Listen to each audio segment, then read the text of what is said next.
Hello friends, welcome to savage point. நான் உங்கள் ஏஸ்கே. So இன்னைக்கு இந்த டாப்பிக்கில் எதை பற்றி பார்க்க போகிறேன்னா, ஒரு படத்தில் ஒரு பிரம்மாண்டமான விஎஃப்எக்ஸ் வேணும் அப்படின்னாலே நம்ம எல்லாருக்கும் தோன்ற ஒரு விஷயம் ஹாலிவுட் தான்ப்பா. விஎஃப்எக்ஸ்னாலே ஹாலிவுட் தான் அப்படின்னு சொல்லி தான் நம்ம எல்லாருக்குமே தோணும். ஏன்னா அவங்க தான் விஎஃப்எக்ஸ் அந்த ஒரு விஷயங்கள்லாம் வச்சு படங்கள் செய்யறதுல ஒரு முன்னாடி விஎஃப்எக்ஸ் சிஜி ஸோ இதுக்கெல்லாம் அப்படின்னு எக்ஸாம்பிளுக்கு சொல்லலாம். பட் இப்போ ஒரு சில காலங்களாக ஒரு லாஸ்ட் ஒரு 5-8 இயர்ஸாக வந்து பார்த்தீங்கன்னா ஹாலிவுட் சைட்லேருந்து வரக்கூடிய விஎஃப்எக்ஸ் குவாலிட்டிலாம் படும் மோசமாக வந்துட்டு இருக்கு. அவங்களோட பெரிய பெரிய படங்களே வந்து பாத்தீங்கன்னா சொதப்பிட்டு இருக்காங்க. இதுக்கான காரணம் என்ன அப்படின்னு தான் ஓவராலா இன்னைக்கு இந்த வீடியோல பார்க்க போறோம். முக்கியமா விஎஃப்எக்ஸ் இந்த ஒரு ஹாலிவுட்டை பொறுத்தவரை எந்த அளவு ஒரு எவால்வேஷன் வந்து நடந்திருக்கு அப்படின்றதையும் இந்த வீடியோல நம்ம பார்க்க போறோம். வாங்க நம்ம வீடியோக்குள்ள போகலாம்.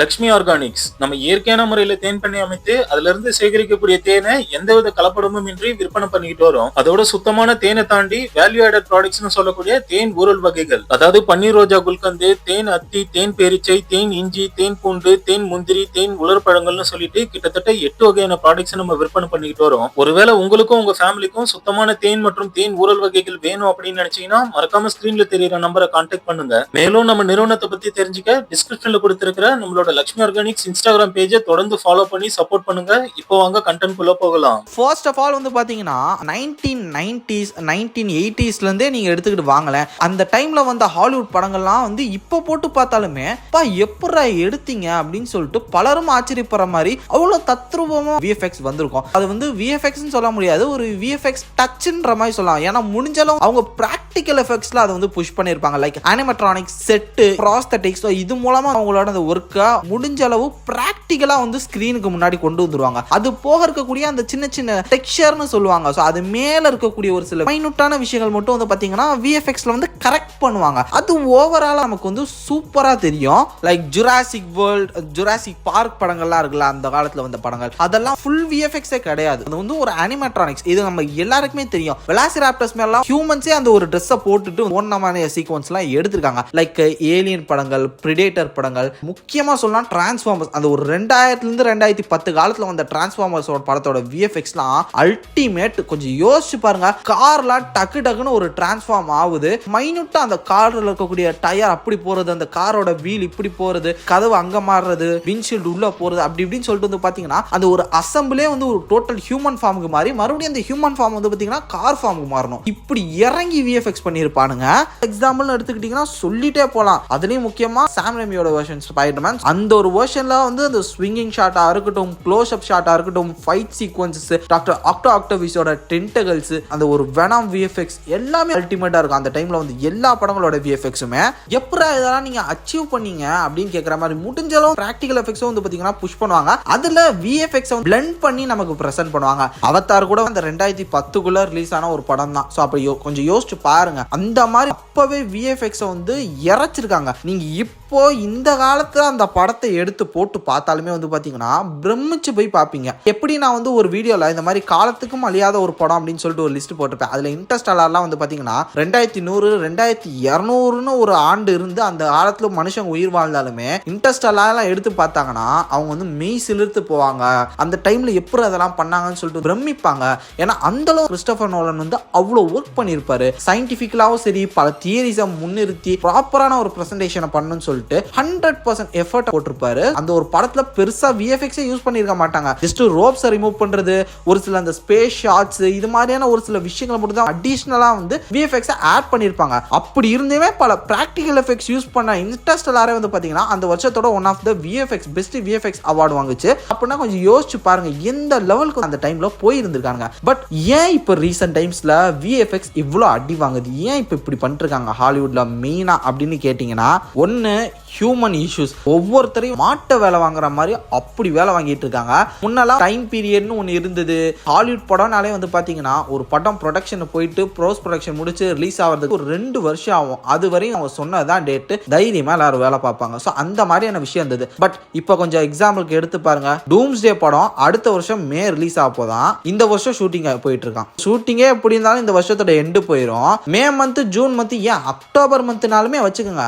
6 மாசத்துல அங்கே இருக்க இருக்கக்கூடிய விஎஃப்எக்ஸ் ஆர்டிஸ்ட் உசுர போடணும். கொஞ்சம் யோசிச்சு பாருங்க. இந்த மாதிரி ஒரு பெரிய ப்ராஜெக்ட்டுக்கு கோடி கோடி இன்வெஸ்ட் பண்ணதுக்கு டைமே கொடுக்கல. கண்ணை முழிச்சு நீ ராத்திரி பகலமா முழிச்சு எனக்கு இது செஞ்சு கொடு அப்படின்னு சொல்லிட்டு செஞ்சா என்ன செய்யறது? ஒரு படம் மட்டும் ஹாலிவுட்ல இருந்து வரல, அங்க பல விஎஃப்எக்ஸ் கம்பெனி இருக்கதான் செய்யுது. அதே மாதிரி ஏகப்பட்ட பெரிய பெரிய படங்கள்லாம் அவங்க கிட்ட போய் சேர்க்கிறாங்க. விஎஃப்எக்ஸ் ஆர்டிஸ்ட்லாம் கொஞ்சம் யோசிச்சு பாருங்க. எனக்கு இந்த வேலையே வேணாம்னு சொல்லிட்டு கண்காணாத இடத்துக்கு ஓடிடுறேன்ற லெவலுக்கு ஓடிடுவாங்க. ஸோ அந்த அளவு வச்சு செஞ்சுட்டு இருக்காங்க ஹாலிவுட்ல. இப்போ அதுலயும் இப்போ இவனுங்களாம் வந்து பக்கா சோம்பேறி ஆயிட்டானுங்க. ஒரு காலத்துல முடிஞ்ச அளவு வந்து பாத்தீங்கன்னா பிராக்டிகல் எஃபெக்ட்ஸ்ல புஷ் பண்ணலாம், லைக் அனிமேட்ரானிக்ஸ், ப்ராஸ்தெட்டிக்ஸ். இப்போ ஒரு கிரியேச்சர்லாம் ஒன்று வருதுலாம், அது முடிஞ்ச அளவு வந்து நம்ம ஸ்டேஜிங்லேயே, அதாவது கேமரா ஷூட் பண்ணும்போதே அனிமேட்ரானிக்ஸ் மூலமா அதை வந்து எடுத்துருவோம் அப்படின்னு சொல்லிட்டு அந்த டைம்ல அப்படி பாடுபட்ட ஒரு இண்டஸ்ட்ரி அவங்க தான். இப்போ என்னன்னா அதுதானே அந்த கிரியேச்சர் தானே நம்ம பார்த்துக்கலாம், ஃபுல்லாக சிஜியில் பண்ணிக்கலாம் அப்படி இப்படின்னு சொல்லிட்டு வந்து பார்த்தீங்கன்னா ஜஸ்ட் கேமரா மொமெண்ட்ஸை மட்டும் கேப்சர் பண்ணிட்டு, இந்தாப்பா எனக்கு இப்படி ஒரு கிரியேச்சர் இங்கே வரணும், சிஜி பண்ணு, இந்தா எனக்கு இந்த கேரக்டர் வந்து மாஸ்க் இல்லாமல் நடிச்சிருக்கு,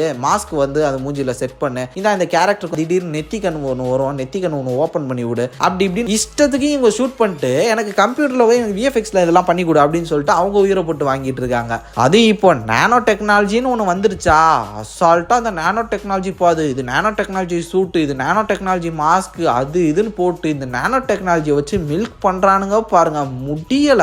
இந்த காரணங்களால தான் வந்து பாத்தீங்கன்னா இப்போ ரீசெண்ட் டைம்ஸ்ல வரக்கூடிய ஹாலிவுட் படங்கள்ல விஎஃப்எக்ஸ் மிஸ்டேக்ஸ்லாம் விஎஃப்எக்ஸ்ல வந்து பாத்தீங்கன்னா நிறைய அடிகள் வாங்கிட்டு இருக்கு. இன்னொரு பெரிய படத்தோட எக்ஸாம்பிள் சொல்லணும்னா டெட்பூல் அண்ட் உல்வரின் படம் இருக்குல்ல, அதுல உல்வரின் ஒரு இடத்துல வந்து பாத்தீங்கன்னா ஃபேஸ் மாஸ்க் போற மாதிரியான ஒரு சீன். அது இனிஷியலா அது வந்து ஐடியாவே இல்லைன்னு நினைக்கிறேன். போக போக ஆஹா இந்த இடத்துல ஒரு ஃபேஸ் மாஸ்க் போட்டா உனக்கு நல்லா இருக்கும், விஎஃப்எக்ஸ் ஆர்டிஸ்ட் கொஞ்சம் ஆட் பண்ணி விட்டுருப்பா அப்படின்னு சொல்லிட்டு ஆட் பண்ண மாதிரி இருக்கும். நம்ம எல்லாருக்குமே பச்சையா தெரியுது, அவ்வளோ கோடி ரூபா பட்ஜெட்ல எடுத்த படம் ஹியூ ஜாக்மேனோட மண்டையில என்னமோ ஆர்டிஃபிஷியலா ஒட்டி வச்சிருக்கானுங்கப்பா அப்படின்ற மாதிரி தெரியுது. அவ்வளோ அன்நேச்சுரலா இருந்துச்சு அந்த ஒரு சீக்வன்ஸ். அது பர்டிகுலரா அந்த ஒரு மாஸ்க் சீன் மட்டும். இங்க என்னதான் இவனுக்கு இதெல்லாம் பண்ணிட்டு இருந்தா ஒரு பக்கம் இன்னுமே என் தலைவன் கிறிஸ்டோபர் நோலன் நான் பண்ணா பிராக்டிகல் எஃபெக்ட்ஸ் தான்டா பண்ணுவேன் அப்படின்னு சொல்லிட்டு உசுரை போட்டு உழைச்சிட்டு இருக்கான் பாத்தீங்களா. அந்த ஆள் ஏதாவது ஒரு ப்ராஜெக்டை தொட்டா மட்டும் இங்க ஹோல் இண்டஸ்ட்ரியும் ஒரு நடுக்கிட்ட கண்டுரும். அது மட்டும் இல்லாம இப்போ ஒடிசி வேற எடுக்கிறாரா, இவர் சமன் பண்ணாலும் பண்ணிடுவாரு லிவியத்தானா அப்படின்ற லெவலுக்கு ஆடி போயிருக்கானுங்கன்னா பாத்துங்க. அந்த அளவு பிராக்டிகல் எஃபெக்ட்ஸை மட்டுமே நம்பி இருக்கக்கூடிய ஒரு தானே தலைவன் எங்க ஆளு கிறிஸ்டோபர் நோலன்.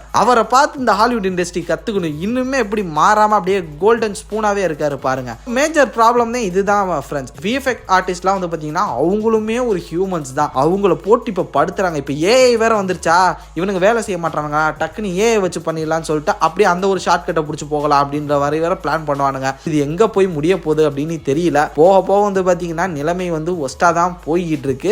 வெயிட் பண்ணி பார்ப்போம். நீங்க இதை பத்தி என்ன நினைக்கிறீங்க? கூடிய சீக்கிரம் ஏஐ வந்து பாத்தீங்கன்னா அதை கேப்சர் பண்ணிரும்ன்றாங்க. ஏஐ தான் இனிமே வந்து ரூலே பண்ண போகுது இந்த விஎஃப்எக்ஸ் அது மாதிரியான விஷயங்கள் அப்படின்னு சொல்றாங்க.